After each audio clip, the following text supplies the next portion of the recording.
আসসালামু আলাইকুম রহমতুল্লাহ। তো আজকে যে আমাদের সামনে মুশফিকুর রহমান ভাইকে আমরা পেয়েছি। ওনার বাবা দীর্ঘ কয়েক বছর যাবত দুনিয়া থেকে চলে গেছেন, অন্ধকার কবরে চলে গেছেন। বাবা হারানোর বেদনাটা কেমন, আমরা তার কাছ থেকে এটা একটু শুনবো, যে আসলে বাবা হারানোর বেদনাটা তার কাছে কেমন। উনি আমাদের একটি গজলের মাধ্যমে তার বাবা হারানোর বেদনাটা আমাদের কাছে প্রকাশ করবেন। তাহলে মুশফিক ভাই, গজলটা গান। আসসালামু আলাইকুম রহমতুল্লাহি ওয়া বারাকাতুহু।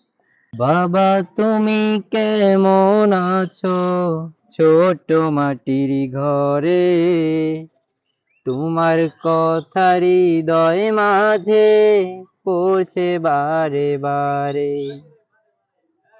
বাবা তুমি কেমন আছো ছোট মাটির ঘরে, তোমার কথা হৃদয় মাঝে পড়ছে বারে বারে। বাবা গো বাবা, বাবা গো বাবা, বাবা গো বাবা, বাবা গো বাবা। কত আদর কত স্নেহ তোমার কাছে পেলাম, সব কিছু হারিয়ে আজকে নিঃস্ব হয়ে গেলাম।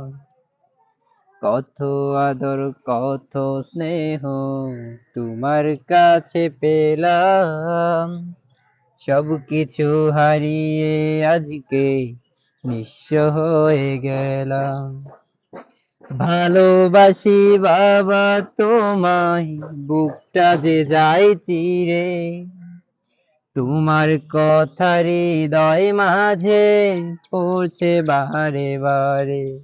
বাবা গো বাবা, বাবা গো বাবা, বাবা গো বাবা, বাবা গো বাবা।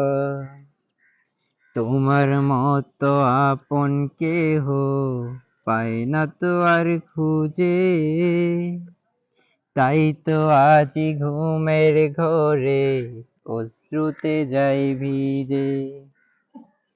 তোমার মতো আপন কেহ পাই না তো আর খুঁজে, তাই তো আজি ঘুমের ঘরে অশ্রুতে যাই ভিজে। সুখে থেকো পরম সুখে জান্নাতের ভেতরে, তোমার কথা হৃদয় মাঝে পড়ছে বারে বারে। বাবা গো বাবা, বাবা গো বাবা, বাবা গো